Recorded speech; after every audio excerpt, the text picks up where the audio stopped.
안녕하세요. 저는 40대 여자입니다. 저는 결혼을 좀 일찍 했어요. 남편은 제가 일하던 김치공장 인근에서 용접공으로 일을 하던 남자였는데 가난했지만 저밖에 모르던 선량한 사람이었습니다. 남편과 제가 회사가 가깝다 보니 종종 인근 식당에서 한 번씩 마주치곤 했는데 선량해 보이는 미소가 자꾸 눈길이 가던 사람이었어요.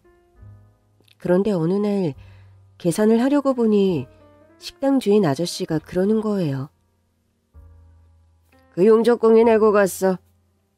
아까 저쪽에서 밥 먹고 있던 그 남자요? 응. 평소엔 서너새 무리와 다니더니 그날은 어쩐 일인지 혼자 밥을 먹으러 왔더라고요. 저랑 공장 언니가 먹은 밥값을 내고 갔더니 무슨 뜻인가 싶기도 하고 혹여나 제가 아니라 언니에게 관심이 있는 걸 수도 있으니 너무 오버는 하지 말자 싶었어요. 그리고 며칠 뒤 또 같은 식당에서 그와 마주쳤습니다. 어쨌든 밥을 얻어먹은 입장이니까 감사의 인사라도 전할 겸 말을 걸었어요. 안녕하세요. 지난번에 저희 밥값을 내주셨다고. 에? 아닌데요? 아니라고요? 아닌데. 주인 아저씨가 그쪽이 내주셨다고 그랬는데. 제가 그럼 착각을 했나 보네요. 잘못 낸 거예요. 신경 쓰지 마세요. 분명 그날 혼자 밥 먹는 걸 제가 봤는데 2인분의 값을 착각해서 더 냈다는 게 이해가 가지 않더라고요. 아무튼 딱 잘라서 말한 뒤 고개를 돌려버리던 그에게 더 할 말은 없었습니다. 대신 전 그날 그 남자의 밥값을 내주고 갔습니다. 물론 그 남자와 같이 온 다른 동료의 밥값도요. 그 후 일주일이 지나도록 그 남자를 식당에서 볼 수 없었어요. 제가 괜히 오지랖을 떨었나, 내가 밥값을 내준 게 부담스러웠나, 별 생각이 다 들더라고요. 그러던 어느 날이었습니다. 밥을 먹고 나오는데 그 남자가 눈에 안대를 한 채 식당 밖에 서 있더라고요. 깜짝 놀라서 무슨 일이냐고 말을 걸 뻔했지만 참았습니다. 그냥 가볍게 목인사만 하고 지나가려는데 그 남자가 절 부르더라고요. 저기... 저 부르셨어요? 동료 언니는 눈치껏 먼저 가겠다고 하더니 자리를 비켜주었고 우리는 한동안 어색함에 말을 잇지 못하고 있었습니다. 결국 다시 말을 꺼낸 건 저였어요. 눈은 왜 그래요? 용접하다가 실수로. 많이 다친 거예요? 아니요, 흔히 있는 일이에요. 제가 아직 미숙해서 그래요. 그리고 또다시 정적이 흘렀죠. 답답해서 못 참겠더라고요. 전 왜 부르신 건데요? 그게... 그는 한참을 주저하다가 말했습니다. 그때 밥값 감사합니다. 그런데 그게 다더라고요? 그 얘기하려고 기다렸다고요? 그러니까 그게... 아무리 기다려도 그러고 말기에 그냥 공장으로 돌아가려던 그때였습니다. 저 점심시간이 다 끝나가서 가봐야 할 것 같아요. 밥값 실수로 낸 거 아니에요. 네? 그때 밥 갚는 거 일부러 낸 거예요. 그때 같이 일하는 형이 옆에 있어서 저도 모르게 아니라고 잡아댔어요. 그의 말을 끝으로 우리는 또 한동안 말이 없었습니다. 그러나 그 순간 우리 사이로 살랑 불어오던 바람이 어쩐지 간지럽더라고요. 그날 이후 우리는 종종 만나 점심도 먹고 일이 끝나는 시간에 맞춰 영화도 봤습니다. 그러다 진실을 알게 되었죠. 실은 첫눈에 반했었어. 그래서 자꾸 그 식당에 가서 밥 먹고 그랬는데 말을 못 걸겠더라고. 그래서 한 번은 형들이 다른 데 가서 밥을 먹자고 그러길래 할 일이 있다고 둘러대고 혼자 그 식당으로 간 거지. 마침 당신이 있기에 너무 좋아서 대뜸 밥값부터 내버리고 온 거야. 하여튼 쑥맥이야. 밥값만 내고 가면 어떡하냐? 내가 말 거니까 정색하고 실수를 낸 거라고 그러길래. 내가 아니라 나랑 같이 다니는 언니한테 관심이 있나 했네. 절대 아니야. 난 처음부터 끝까지 당신만 보였어. 앞으로도 그럴 거야.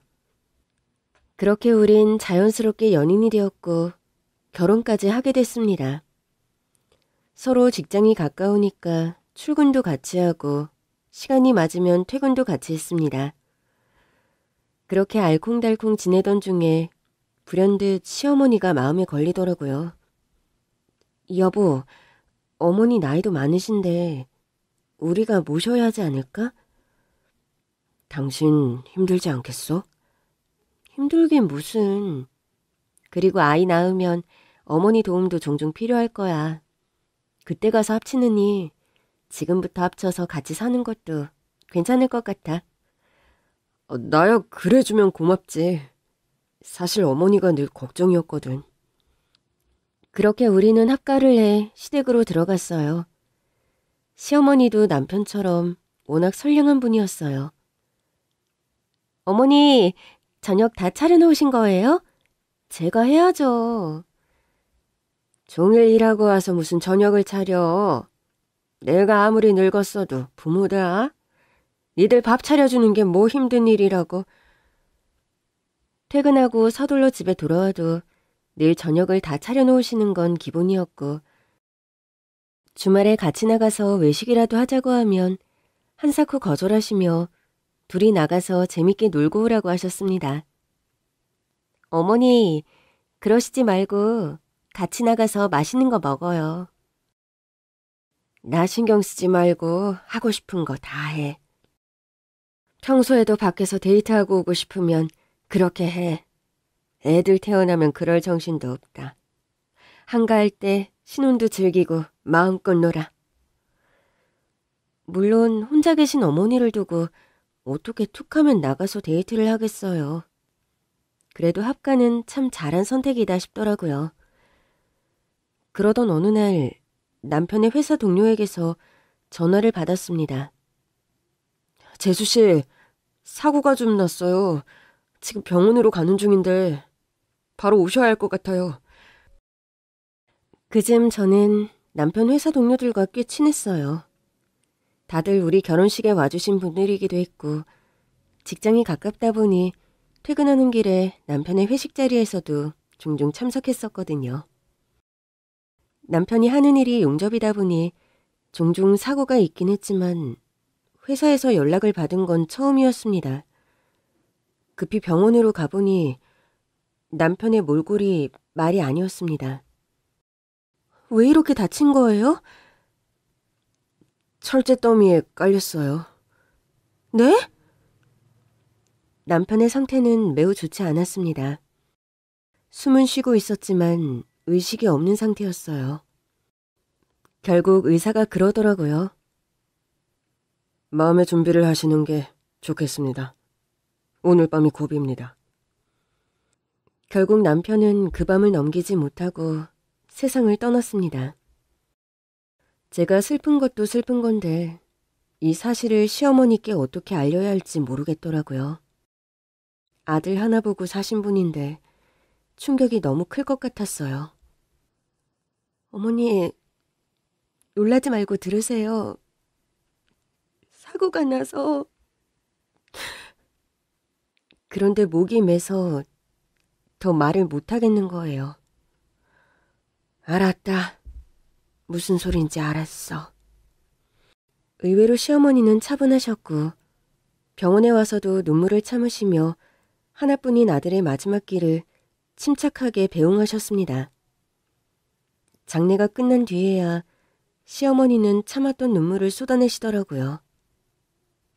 아가, 너도 나 떠나서 새 출발해.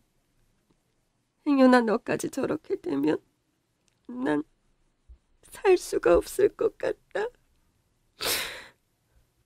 저는 그런 시어머니와 부둥켜 안고 한참을 울었습니다. 그런 말씀 마세요. 제가 평생 모실 거예요. 저는 혼자 남은 어머니를 외면할 생각이 없었어요. 가족으로 만난 사람들끼리 서로 의지하며 살아야 한다고 생각했죠. 문제는 남편의 회사 사장이 남편의 사고를 산재로 처리해주지 않으려고 했다는 겁니다. 이게 어떻게 산재가 아니에요? 아니, 철제 더미가 거기서 쏟아질 줄 누가 알았겠습니까? 이건 우연히 일어난 사고죠. 일을 하다가 일어난 사고라서 산재인 거예요. 아니, 무슨 그렇게 심한 말을 하십니까? 이게 무슨 산업재해라고 산재니 뭐니 하시는 거예요. 그렇게 말씀하시면 우리 사업장이 무슨 재해를 불러일으킨 것 같잖아요. 정 그러시면 제가 위로금은 조금 드릴게요. 그렇지만 산재 처리는 근거가 없어서 할 수가 없습니다. 남편의 회사 사장은 저에게 미안하다는 말 한마디도 하지 않았습니다. 그러더니 남편의 통장으로 겨우 200만 원을 넣었더라고요. 그게 위로금인 모양이었습니다. 저는 그게 남편의 목숨값인 것 같아 더 서러웠습니다. 이후로도 여러 번 사장을 찾아가 따져 물었지만 나중에는 귀찮다면서 자리를 피해버리더라고요. 저는 결국 소송을 할 생각으로 남편의 직장 동료들을 찾아갔습니다. 증언 좀 해주세요. 변호사하고 상담하고 왔는데 남편이 사고를 당한 구역이 CCTV에도 없는 사각지대라서 동료들의 증언이 필수적이래요. 에? 증언이요? 아직 근데 제가 사고 당하는 순간을 목격한 게 아니라서. 그런데 남편과 함께 밥도 먹고 우리 결혼식에도 왔던 직장 동료들이 전부 발뺌을 하는 겁니다. 그래도 철제에 깔린 건 보셨잖아요. 그게 저는 구출할 때 봤죠. 아니, 구출한 다음에 봤어요. 그래서 이게 증언이 될지 모르겠네요. 다른 동료들을 찾아가 봤지만 마찬가지였습니다. 철제가 무너지는 소리에 놀라서 가보긴 했는데 제가 갔을 때는 구출되고 있었어요. 철제 무너지는 소리에 가보셨다면서요. 그렇죠. 근데 제가 다른 일을 하고 있었으니까 일을 다 마치고 갔죠.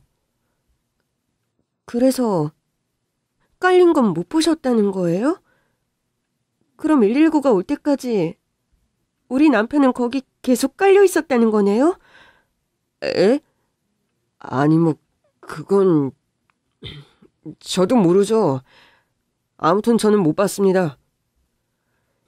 나중에는 기가 차서 그들에게도 따져묻게 되더라고요. 이봐요. 당신 사람이야? 사장이 시킨 거죠. 증언하지 말라고. 증언하면 자른대요? 한 사람이 직장에서 일하다가 가족들과 인사도 못하고 세상을 떠났어요. 같이 일한 동료였잖아요. 그런데 이렇게 나온다고요? 글쎄, 재수씨, 왜 자꾸 저한테 그러세요? 산 사람은 살아야죠. 이건 언제든 그쪽한테도 일어날 수 있는 사고잖아요. 이렇게 처리해버리면 나중엔 당신들도 산재 처리 못 받는다고. 아무리 호소를 해도 그들은 자기는 모른다는 태도로 일관했습니다. 변호사를 찾아가 봤지만 동료들의 증언이 없으면 승산이 없다고 하더라고요.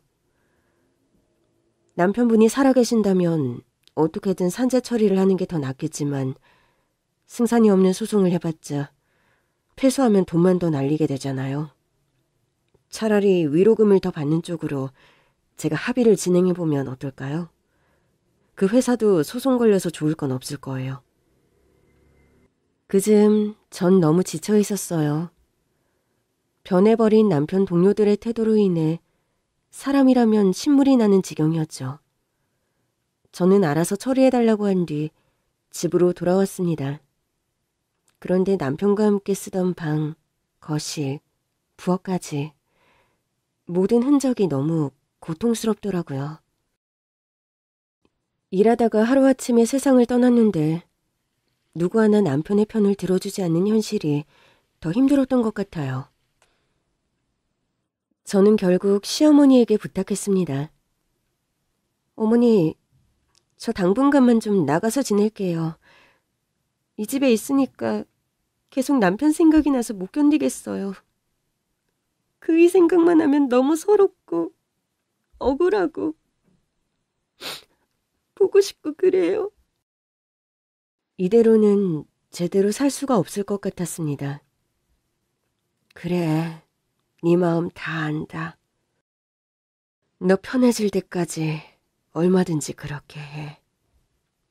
저는 오래 다녔던 김치 공장에 휴직계를 냈습니다. 만나는 사람마다 저를 위로하는데 나중에는 그게 더 곤혹스럽더라고요. 이후 먹고 살기 위해 시작한 일이 배달 일이었습니다. 배달기사로 일을 하던 어느 날 익숙한 번호로 배달 주문이 왔기에 가보니 시댁이더라고요. 하이바를 쓴 채 초인종을 누르자 웬 남자의 목소리가 들렸어요. 왜 이렇게 늦어요? 음식을 받으러 나온 남자를 보는 순간 저는 화들짝 놀라고 말았습니다. 죽은 남편이 제 앞에 있었으니까요. 사실 배달 일을 시작하게 된 건 자연스러운 선택이었어요. 저희 친정이 중국집을 했거든요. 어릴 때부터 자연스럽게 배달 일을 도왔고 오토바이도 탈 줄 알았습니다. 김치 공장을 간둔 뒤 한동안 친정에 가 있었는데 놀면 뭐하나 싶어 배달을 대신 다녀오겠다고 했거든요. 배달을 위해 오랜만에 오토바이를 탔는데 속이 다 뻥 뚫어지더라고요. 비로소 그동안에 쌓여있던 스트레스가 좀 풀리는 것 같았습니다. 그렇게 마음을 좀 추스른 뒤 원래 살던 동네로 돌아왔지만 김치 공장에 다녔다가는 다시 속이 꽉 막힐 것 같았어요. 결국 전 김치 공장에 사직서를 제출했습니다. 아니, 그동안 일 잘했잖아. 조금만 더 있으면 관리직으로 올라갈 수 있는데 관두겠다고? 네, 다른 일 하려고요. 이제 남편도 없는데 어쩌려고 그래. 좀 더 쉬고 싶으면 쉬다 와도 되니까 퇴직은 좀 더 생각해봐. 아니에요. 다시 돌아오지 않을 것 같아요. 자꾸 제자리 비워두는 것도 민폐고 이제는 제가 하고 싶은 거 하면서 살래요. 하고 싶은 게 뭔데? 배달이요. 뭐? 배달? 정확히는 배달이 아니라 오토바이를 타고 싶었어요. 김치 공장을 간둔 뒤 퇴직금을 받아 오토바이를 장만했어요. 그 오토바이로 한동안 전국 일주를 다녔습니다. 넓은 세상에 나가 이 사람 저 사람 만나보니 사람 사는 게 다 똑같더라고요. 남편 잃은 사람, 가족을 잃은 사람. 이런저런 아픈 이야기를 듣다 보니 다시 살던 곳으로 돌아올 용기가 생겼습니다. 그러나 시댁으로 들어가는 건 아직 겁이 나더라고요. 이렇게 홀가분해졌는데 또다시 남편 생각에 마음이 가라앉을 것 같아 무섭더라고요. 그래도 언제까지 시어머니를 혼자 둘 수 없었기에 인근에 임시 거처를 마련하고 배달 일을 시작했죠. 그날도 배달 일을 하고 있는데 앞집 배달이 조금 늦어졌어요. 갔는데 시킨 사람이 전화도 안 받고 음식을 맡겨둘 만한 장소가 없더라고요. 그래서 다음 집으로 일단 출발부터 했는데 앞집에서 전화가 온 겁니다. 혹시 배달 오셨어요? 네, 근데 전화를 안 받으셔서 다음 집 먼저 갔다가 가야 할 것 같아요.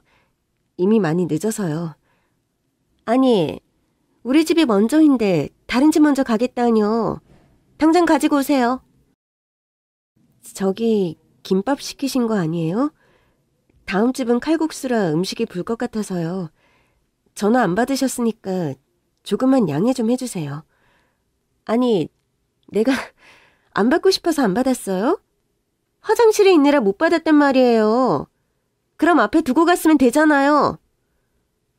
공용 현관문이 잠겨있는데 어떻게 앞에 두고 갑니까? 그러다 분실되면 제 책임이잖아요. 글쎄, 우리 먼저 갖다 주라고요. 알겠습니다. 이런 진상 손님 보는 게 한두 번 있는 일도 아니었고 일단 앞집으로 돌아가는 게 낫겠다 싶더라고요.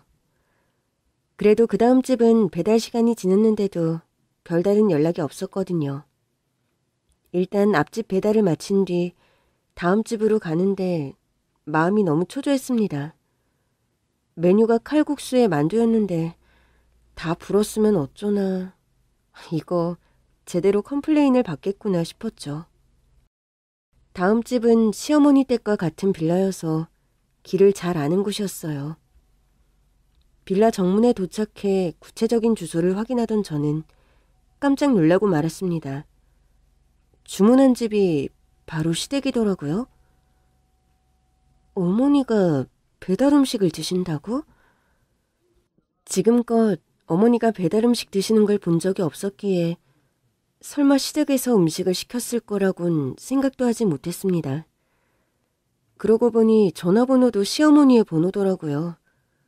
일단 음식을 들고 가서 현관 앞에 서긴 했는데 도저히 초인종을 못 누르겠는 거예요.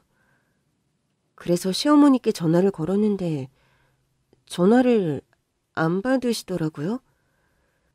시댁은 당장이라도 도어락을 열고 들어갈 수 있는 제 집이기도 했어요. 그러나 그 문을 여는 순간 또다시 남편과의 모든 기억이 돌아와 괴로울 것만 같았습니다. 그래도 음식이 더 식기 전에 배달을 해야 했기에 저는 하이바를 벗지 않은 채 초인종을 눌렀습니다. 왜 이렇게 늦어요? 인터폰으로 저를 확인한 건지 웬 남자가 버럭 소리치며 문을 열더라고요. 좀 이상했습니다.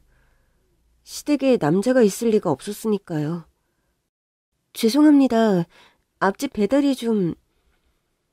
그러나 전 제 앞에 있는 남자를 보는 순간 말문이 막히고 말았습니다. 여보? 환상을 보는 줄만 알았어요. 너무 오랜만에 집에 온 거니까. 남편이 그 문을 열어주는 것 같은 환상을 본 건가 싶었죠. 이거 꿈이야? 지금 당신 내 꿈에 나타난 거야? 네?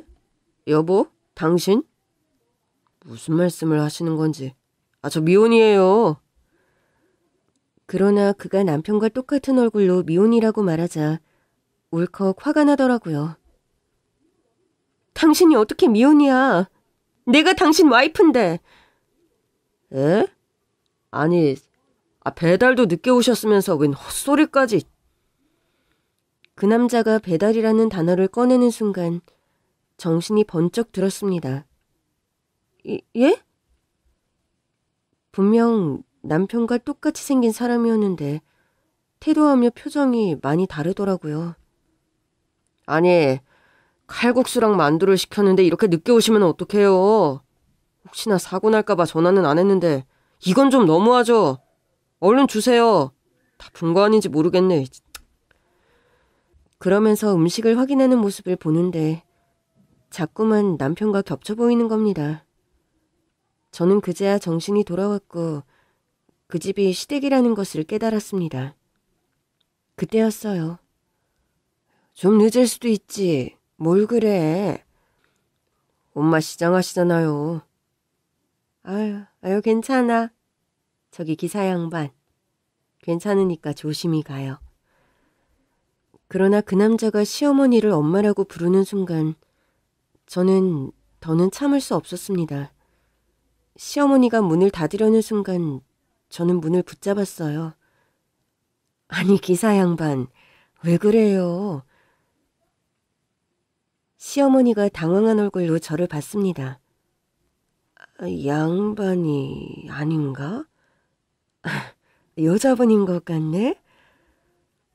제가 하이바를 벗자 시어머니는 화들짝 놀라셨습니다. 아가! 시어머니의 말에 남편과 똑같이 생긴 그 남자도 저를 봤어요. 다시 봐도 너무 남편과 똑같아서 저는 시어머니를 붙잡고 물었습니다. 어머니, 이게 어떻게 된 거예요? 저 사람 우리 그이 맞죠? 어떻게 된 거예요?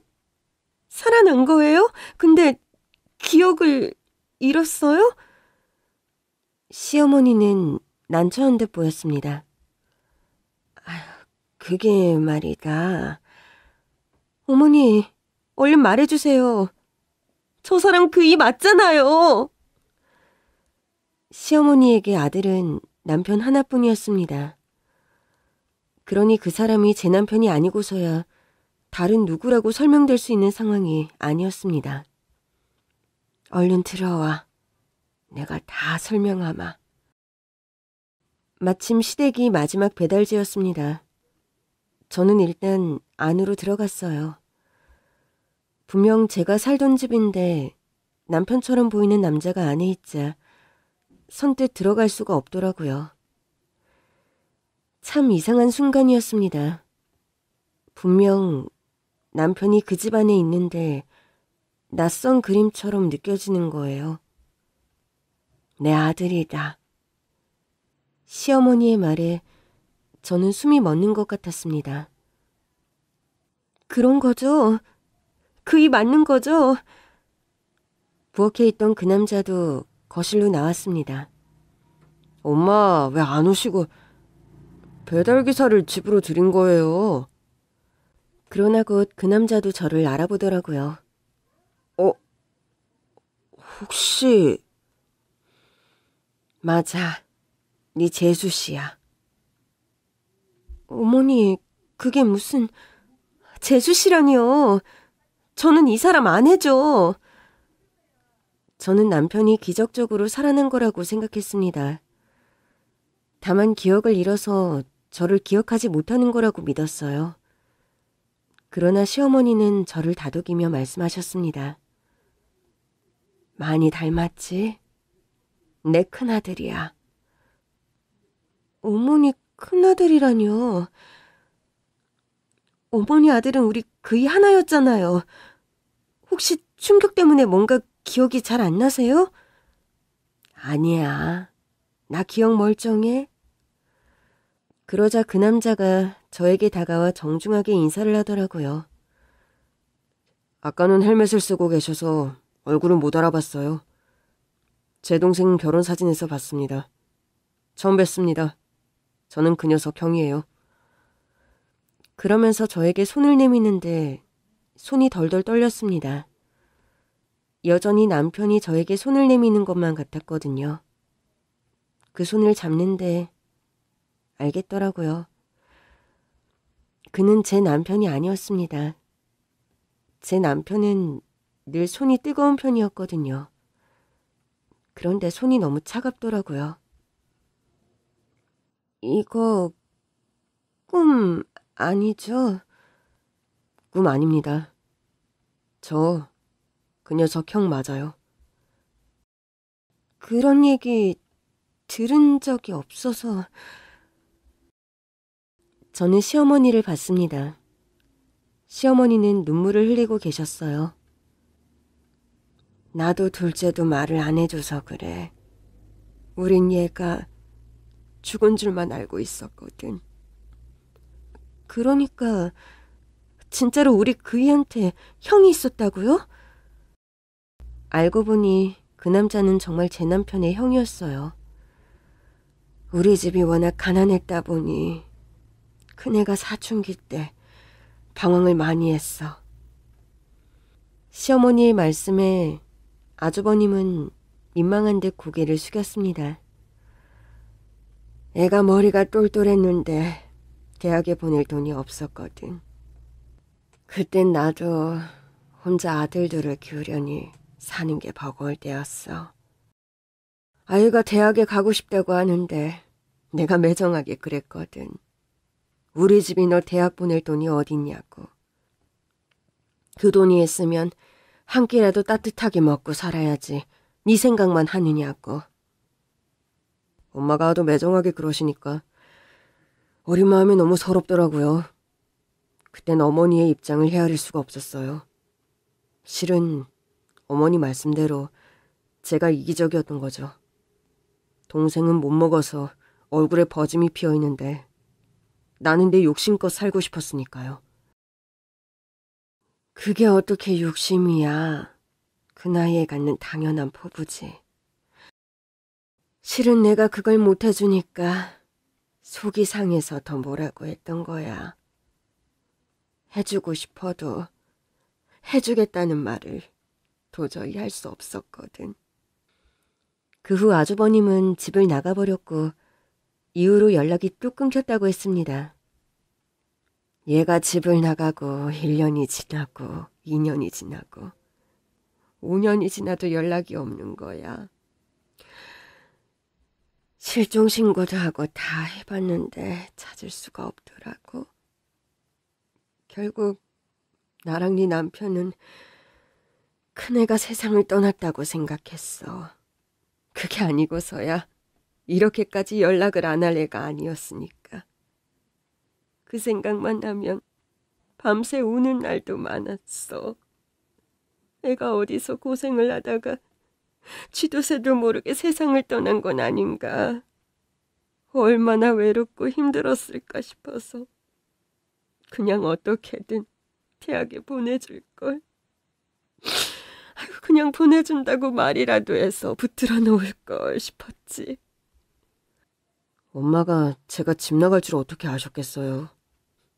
야반도주 하듯 사라졌는데. 모자의 이야기를 듣고 나니 그제야 눈앞에 있는 사람이 남편이 아니라 아주버님이라는 게 믿기더라고요. 그래서 아주버님은 왜 연락을 안 하셨던 거예요? 사실 엄마에 대한 미움이 늘 있었어요. 엄마랑 아빠가 같이 트럭을 타고 장사를 다니셨는데 엄마가 운전하고 돌아오는 길에 사고가 나서 아빠가 돌아가셨거든요. 그 후로 엄마가 운전하는 차에도 안 탔고 엄마가 싸준 도시락도 안 먹고 엄마가 하라는 건 하나도 안 했어요. 돌아보니 그때가 사춘기였더라고요. 제가 대학에 가겠다고 하니까 엄마가 대학보단 일단 취업을 해서 나중에 대학 가는 게 어떻겠냐고 했는데 반항하고 싶은 마음만 들더라고요. 엄마는 아빠를 죽여놓고도 가족의 소중함을 모르는구나. 내 마음을 전혀 알아주지 않는구나. 그러면서 말도 안 되는 생각을 계속했던 것 같아요. 그러니 집을 나가서도 연락을 하고 싶지 않았죠. 이제부터는 평생 볼 일 없다고 생각하면서 지냈으니 연락을 했겠어요? 그래도 그 어린애가 혼자 사는 게 쉽진 않았을 텐데. 그래. 그래서 나도 얘가 살아있을 거라는 생각을 못했어. 엄마가 못 찾게 하려고 배를 탔어요. 배 타고 중국으로 갔죠. 이야기를 듣던 시어머니는 또다시 눈물을 흘리셨습니다. 내가 얼마나 미웠으면 그 어린애가 배를 탈 생각을 다 했겠니. 제가 철이 없었어요. 겁이 없어서 그런 거죠 뭐. 그렇게 갔다가 쥐도 새도 모르게 사라졌어도 아무도 몰랐을 거예요. 그땐 그런 생각을 전혀 못했어요. 그럼 언제 돌아오신 거예요? 이제 막 3일 됐어. 안 그래도 너한테 연락을 하려던 참인데 네가 배달기사로 떡하니 온 거지. 아까는 진짜 남편인 줄 알았어요. 너무 닮아서. 어릴 때부터 나이 차이는 좀 있는데 쌍둥이 같다는 소리를 많이 들었어. 그러고 보니 아주버님의 나이가 좀 더 많아 보이긴 하더라고요. 그이가 없어서 많이 놀라셨죠? 실은 알고 왔습니다. 네? 먼 중국 땅에서 연락도 안 하고 지내던 사람이 어떻게 동생의 부고를 알고 온 건지 의아했습니다. 사실 제가 회사를 운영하는데 동생이 다니던 회사의 가장 큰 고객이었어요. 정말요? 네. 그런데 얼마 전에 그 회사 사장이 중국으로 저를 만나러 왔었거든요. 재계약을 앞두고 있거든요. 와서 비싼 식사도 대접하고 그러길래 흔히 있는 일이라 그러려니 했었어요. 그런데 그 사람이 대뜸 최근에 자기 회사에 골치 아픈 일이 있었다면서 사장 노릇이 힘들다고 하소연을 하더라고요. 직원 하나가 사고로 세상을 떠났다고요. 사장이 아주버님에게 말한 그 사고는 제 남편이 당한 사고였습니다. 원래 같으면 산재 처리할 만한 일도 아니었는데 그 와이프가 와서 고소하겠다고 난리를 치더라고요. 그래서 어떻게 처리하셨어요? 그 직원이 진짜 열심히 일하던 사람이었거든요.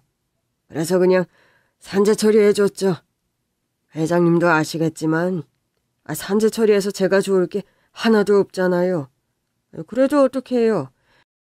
직원들 아끼는 마음으로 했죠. 잘하셨네요. 그래도 내 회사에서 일하다가 세상을 떠났으면 책임지는 마음을 가져야죠. 회장님은 제 마음 알아주실 줄 알았습니다. 제가 이렇게 힘들게 산다니까요. 그 사장은 아주버님의 마음에 들기 위해 자신이 한 선행과 노고에 대해 열심히 떠들어댔고 아주버님은 그 얘기에 재계약을 마음먹었다고 했습니다. 저랑 오래 계약을 한 사장이라 저를 잘 알았던 거죠. 우리 회사가 약자들을 돕는 사업가 기부도 많이 하고 있었거든요. 말도 안 돼요. 그 사람 우리 남편한테 산재 처리 안 해줬어요. 예, 저도 압니다. 처음엔 그 사장 말을 믿고 비서에게 재계약 서류까지 준비하라고 했었어요. 그런데 비서가 그 사장과 전혀 다른 보고를 하더라고요. 회장님, 이 회사랑 재계약하실 생각이신가요? 얼마 전에 철제 더미가 무너지는 사고가 있었다고 하던데요. 그래? 그래서 직원 하나가 세상을 떠났다고 하더라고요. 아주버님은 그제야 사고의 내용을 알게 됐고 그 정도면 산재 처리를 당연히 해줘야 하는 일이 아닌가 싶었대요. 산재 처리가 필요 없는 일인데 해줬다고 한 말이 걸리더라고요. 그래서 비서에게 진상을 좀 더 알아보고 한 뒤 재계약을 미뤘죠. 그리고서 알아보니 이 사람이 산재 처리를 안 해줬더라고요. 산재 처리를 안 해준 것도 비도덕적인데 나한테 와서 뻔뻔하게 거짓말을 했다는 걸 알고 나니까 어이가 없더군요. 저는 그간의 서름을 아주버님께 털어놓았습니다. 제가 얼마나 가서 애원했는데요. 우리 남편 열심히 일하다가 이렇게 된 건데 산재 처리를 안 해주는 게 말이 되냐. 이건 내 남편이 열심히 일한 시간을 외면하는 거다. 설득도 해보고 동료들한테 증언도 부탁했는데 사장이 시킨 건지 다들 사고 상황을 직접 본 게 아니라고 증언을 못 해주겠다고 하더라고요. 그 정도인 줄은 몰랐어요. 다만 그 회사 상황을 직접 보고 재계약을 결정하려고 한국에 왔어요. 어쨌든 기존에 거래하던 곳인데 해명 기회도 주지 않고 재계약을 무산시킬 수는 없겠더라고요. 그래서 아주버님은 불시에 남편이 다니던 회사 사장을 찾아갔고 그는 무슨 귀신이라도 본 것처럼 놀라더랍니다. 왜 그렇게 놀라십니까? 예? 아니 그게 늘 중국에서만 뵙다가 여기서 뵈니까 제가 알던 사람이랑 많이 닮으셨네요. 제가요? 아닙니다. 제가 무슨 헛소리를. 한국에 다 오시고 어쩐 일이십니까? 아주버님은 그때부터 느낌이 이상했대요. 그 사장이 너무 당황하는 것도 그렇고 자신과 그렇게 닮은 사람이라면 동생밖에 없을 테니까요. 사실 처음 그 회사에 계약 기회를 준 건 그 회사가 제 고향 동네에 있어서였어요. 그런데 그 사장이 절 보고 누굴 닮았다고 했다가 말을 황급히 얼버무리니까 이상할 수밖에요. 아주버님은 그 사장에게 단도직입적으로 물었다고 해요. 사고로 세상을 떠났다는 직원 인사 기록 좀 볼 수 있습니까? 산재 기록까지 전부 다요. 예? 아니지, 그 직원 기록을 왜... 이게 개인정보라서요. 왜요? 제가 개인정보를 유출하기라도 할 것 같나요? 아유, 그럴 리가요. 그래서가 아니라 아무래도 고인이기도 하고. 재계약을 원한다면 보여주세요. 확인할 게 있어서 그럽니다.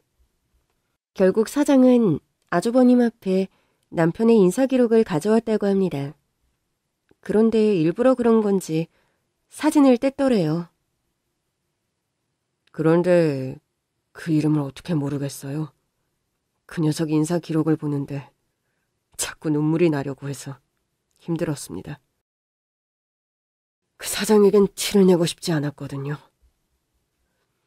아주버님은 사장의 말과 달리 산재 처리가 돼 있지 않은 것을 확인했고 사장은 허둥지둥 둘러댔다고 합니다.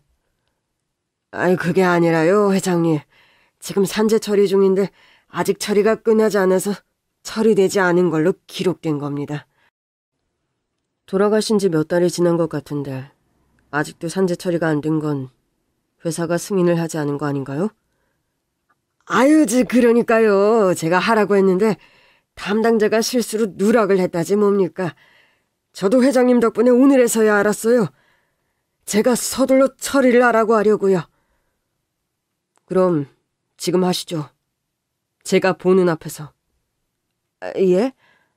아이, 그게 시간이 좀 지나서 절차를 처음부터 다시 밟아야 해서요.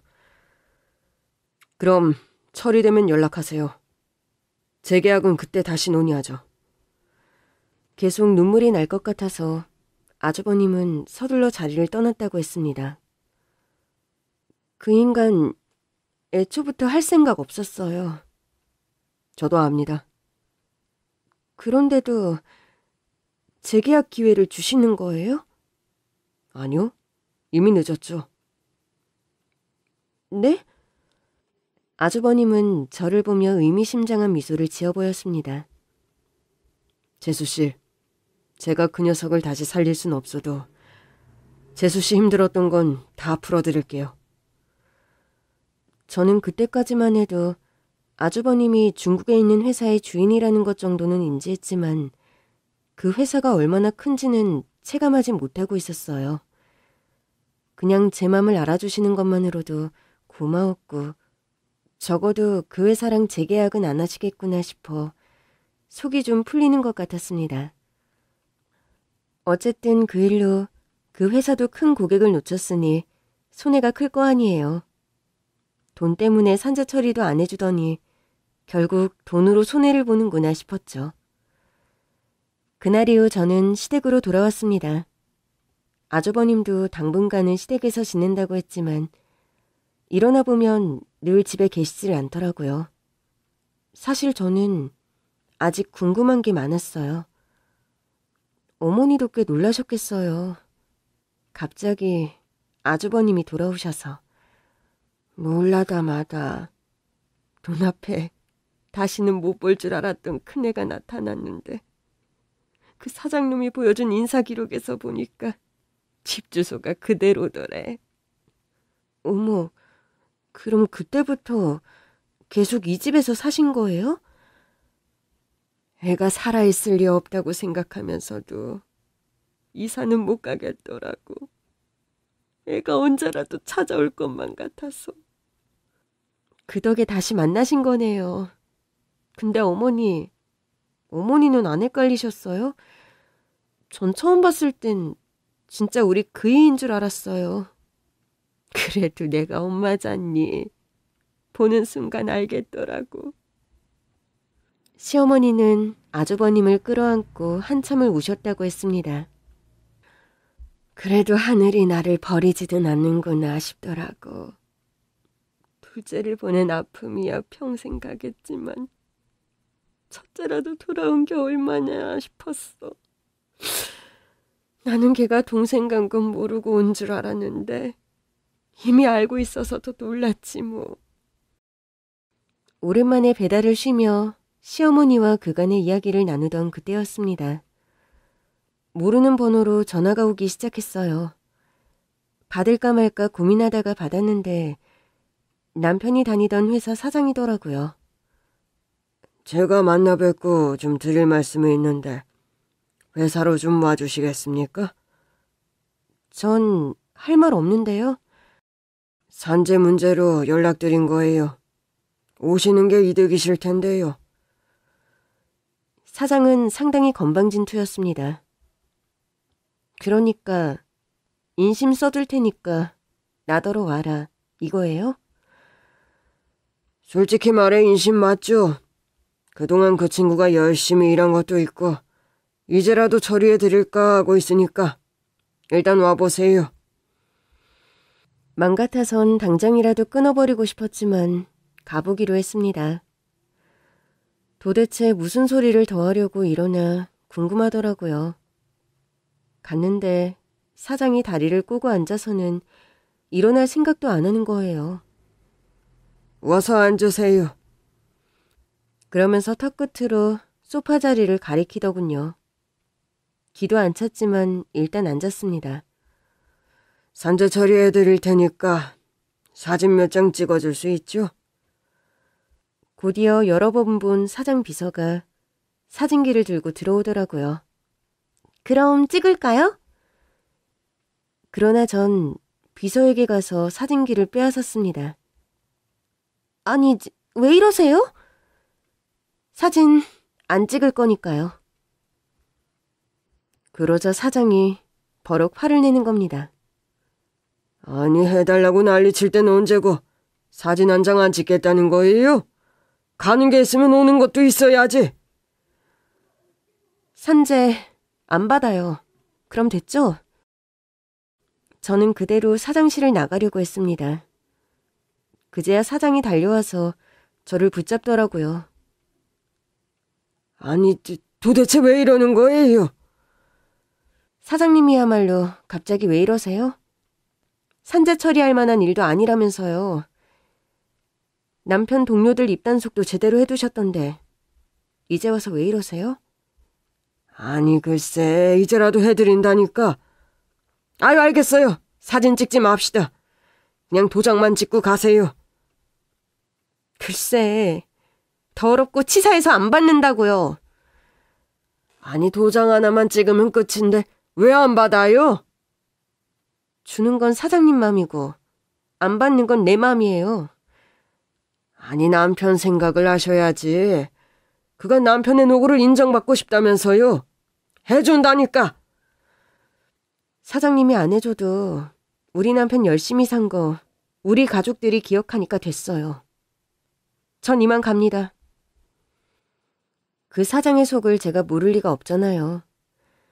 남편 산재 처리해주고 아주버님 회사와 수월하게 재계약을 하고 싶은 거겠죠. 그 회장이 내 남편의 형인 줄도 모른 채 말이죠. 그렇게 집으로 돌아왔는데 이제는 남편 회사 동료들이 저에게 연락하기 시작했습니다. 재수씨, 산재 받으면 좋은 게 얼마나 많은데 왜 안 받으세요? 사실 제가 사장님 때문에 그동안 말을 못했어요. 이제라도 필요하시면 제가 증언할게요. 제가 이제 와서 증언 필요할 일이 어딨어요? 그래도 혹시 도움은 필요할 때 줘야 도움이죠. 아니지. 도움도 아니지. 사실 좀 말해달라고 했는데 입 쏙 다물었던 분이 갑자기 왜 이러시는 거예요? 또 다른 동료들도 산재 처리를 받는 게 좋지 않겠냐며 자꾸 훈수를 두기에 전부 번호를 차단해버렸습니다. 그렇게 애원할 때는 한 번을 안 도와주더니 이제 또 사장이 시키니까 저한테 전화를 건 모양이었어요. 그래도 제가 듣질 않으니까 그 사장이 선물 바구니를 들고 집까지 찾아오더라고요. 아니지 사장님, 도대체 왜 이렇게까지 하십니까? 저도 며느리도 이제 산재 처리 필요 없다니까요. 어머님, 제가 그 친구를 얼마나 아꼈는지 모르실 겁니다. 예, 전혀 모르겠어요. 예? 이제와 이래봤자 달라지는 거 없으니 돌아가세요. 사실 그때 아주버님도 집에 계셨거든요. 저랑 아주버님은 숨죽인 채 그 모습을 보고 있었습니다. 어머, 우리 어머니 맞으세요? 저렇게 매몰차게도 말씀하실 줄 아는구나. 젊을 때는 더 하셨어요. 그땐 살기 어려워서 더 그러셨겠지만. 그렇게 전 시어머니의 새로운 모습도 보고 어머니 앞에서 무릎을 꿇는 사장의 모습까지 볼 수 있었습니다. 사실 그 정도로 속이 꽤 시원했어요. 며칠 뒤 아주버님은 중국으로 돌아가셨습니다. 일이 많아서 일단 가서 처리를 좀 하고 또 오겠다고 하시더라고요. 그렇게 몇 달이 지난 어느 날 깜짝 놀랄 만한 사실을 듣게 됐죠. 아유, 세상에. 둘째가 다니던 회사가 부도가 났다는구나. 네? 어쩌다가요? 원래부터 사장이 비리가 많았던 모양이야. 그게 다 들통나는 바람에 투자처도 다 잃고 망했대. 어머. 둘째가 깔린 철제 관리도 엉망이었다더라. 안전관리를 제대로 안 한 것도 다 걸린 모양이야. 몹쓸 인간 같으니라고. 그래놓고 지들은 책임 없다고 발뺌이나 하고. 불쌍한 내 아들. 그제야 저는 아주버님이 꽤 영향력 있는 사업가라는 것을 체감할 수 있었습니다. 저는 아주버님께 전화를 걸었습니다.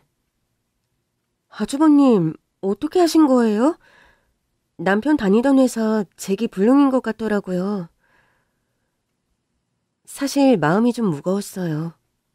남편을 외면한 사장과 동료들이 믿긴 했지만 직장을 잃었을 다른 직원들을 생각하니 마음이 편하지 않더라고요. 엄밀히 말하자면 제가 한 건 거래를 끄는 거랑 과실에 대한 신고를 한 것뿐이에요. 그 사장이 평소에 회사를 건실하게 잘 운영을 했다면 제가 거래를 끊는다고 망하기까지 했을까요?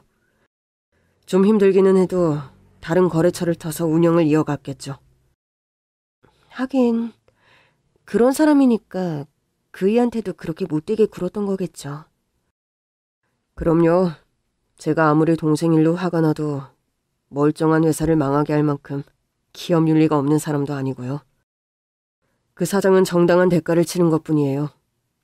이런 말이 어떻게 들릴지는 모르겠지만 저도 제 동생 덕에 부도덕한 거래처를 하나 걸렀습니다. 안 그랬으면 이번에도 재계약을 했을 거고 그런 사람의 배를 불려줬을 테니까요. 조사해보니까 직원들 체납도 꽤 있더라고요. 정말요? 저희 남편은 체납까진 아니었고 좀 늦게 들어온 적은 여러 번 있었어요. 체납은 전에 있었던 일이고 그 직원들은 항의하다 못해 결국 관두고 회사를 나갔더라고요. 그 사장은 과실치사로 감옥에 갈 겁니다. 진짜 나쁜 사람이었네요. 직원들은 뭐 먹고 살라고. 그리고 아직 확정은 아닌데 그 회사 건실한 기업에서 인수해서 운영할 예정이에요. 그럼 전에 있던 직원들도 다시 복직할 수 있을 거고요. 어머, 정말요? 예, 제가 아는 회장님께 부탁을 드렸더니 흔쾌히 인수하시겠다고 하시더라고요. 그렇게 남편 회사의 사장은 악독한 행실에 대한 대가를 치렀고 그 회사를 완전히 떠나게 됐습니다. 그 일이 없었다면 어쩌면 아주버님은 더 오랜 시간 가족에게 돌아오지 않을 수도 있었겠죠. 사실 늘 돌아오고 싶었어요. 다만 떠나 있는 시간이 길어지니까 용기가 나질 않았죠. 동생 덕에 다시 어머니를 찾아올 용기를 낼 수 있었어요. 물론 그 녀석을 다시 못 보게 된 건 여전히 가슴 아프지만요. 조금만 더 일찍 올 거라는 생각을 지울 수가 없어요. 남편의 억울함을 다 풀어주고도 아주버님은 여전히 후회가 남는다고 했습니다. 아주버님은 주어진 환경에서 최선을 다해 사셨고 저희 남편도 그랬어요. 예, 그렇지만 두 번 다시는 이렇게 가족의 부고를 듣고 싶진 않네요.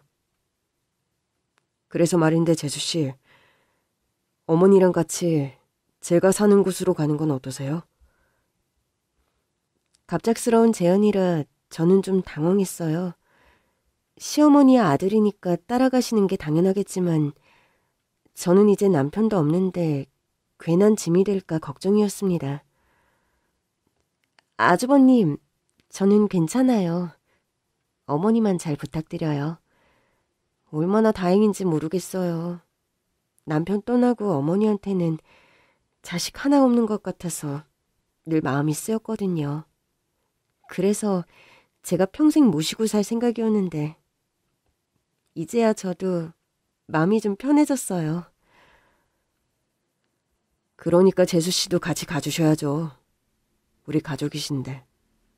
가서 하고 싶은 일이든 공부든 다 하시고 편하게 누리세요. 제가 뭐든 다 해드릴게요. 결국 저는 시어머니와 함께 아주버님을 따라갔습니다. 많이 고민했지만 그 즈음엔 어머니도 아주버님도 제 가족 같아서 따로 살 생각도 못하겠더라고요. 그리고 많은 시간이 흘렀네요. 요즘도 가족끼리 종종 얘기하곤 합니다. 남편이 우리 가족을 다시 이어준 거라고요. 그래서 앞으로도 서로 의지하며 더 행복하게 살아가려고요. 함께 할 수 있는 가족이 곁에 있다는 것에 감사하면서요.